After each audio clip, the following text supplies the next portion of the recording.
Halo, welcome back to Financial Clinic. Bersama saya Wulan, Financial Trainer dari QM Financial. Buat para pasangan yang telah memiliki anak, pernah nggak menyadari kesalahan terbesar yang pernah kita lakukan dari generasi ke generasi adalah tidak memberikan pendidikan konsep uang sejak dini kepada anak-anak kita. Beberapa di antara kita mungkin hanya memperkenalkan nominal rupiah. Ini uang ratusan, ini uang ribuan, ini 20.000, dan seterusnya. Atau kita ada yang mengajarkan cara menabung. Tetapi jarang yang mengajarkan cara berbelanja yang baik kepada anak-anak. Mindsetnya mungkin anak-anak belum ngerti lah. Padahal nggak gitu. Anak-anak, apalagi anak zaman sekarang sangat cerdas loh. Tinggal bagaimana kita sebagai orang tua ikut terlibat lebih banyak mengajarkan financial literacy. Karena konsep uang seperti ini jarang diajarkan di sekolah.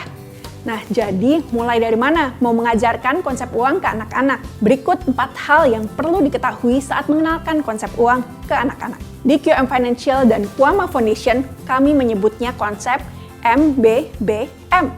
Menghasilkan, berbelanja, berbagi, dan menabung. Ayo kita bahas satu persatu. M yang pertama, menghasilkan uang. Anak perlu belajar bahwa uang tidak datang dari langit.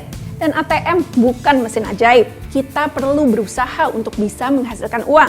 Ayo, ajak anak-anak kita diskusi tentang asal-usul uang. Terutama dengan mengenalkan berbagai jenis profesi. Bagaimana cara ayah dan ibu bekerja untuk menghasilkan uang. Jadi nanti anak-anak akan berpikir, oh kalau aku ingin menghasilkan uang, maka aku harus berusaha.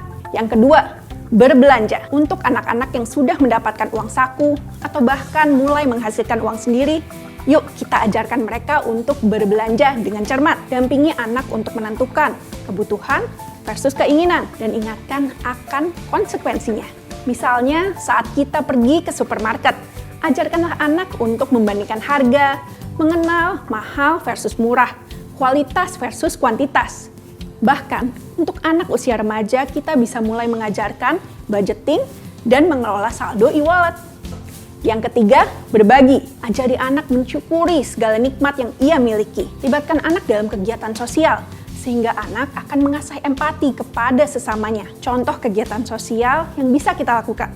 Berbagi makanan kepada yang membutuhkan. Mulai dari membeli bahannya, mengatur budget, hingga membagikannya. Atau beramal di rumah ibadah. Atau berdonasi di platform digital. Terakhir yang keempat, menabung. Ajari anak untuk menentukan tujuan, target berapa yang harus ia tabung. Kita bisa mengenalkan tabungan melalui celengan atau membuat rekening anak sendiri. Di sini, anak akan belajar. Tidak semua yang ia inginkan langsung ia dapatkan. Harus sabar mengendalikan diri, belajar menunggu sebelum memperoleh yang ia inginkan. Nah, itu tadi. 4 konsep mudah dalam mengenalkan fungsi uang kepada anak-anak. Menghasilkan, berbelanja, berbagi, dan menabung. Disingkat MBBM. Pengetahuan dan keterampilan mengelola uang itu tidak datang tiba-tiba. Kita sebagai orang tua harus punya financial literacy yang baik. Karena anak-anak sedang meniru kita, memperhatikan kita sebagai role model.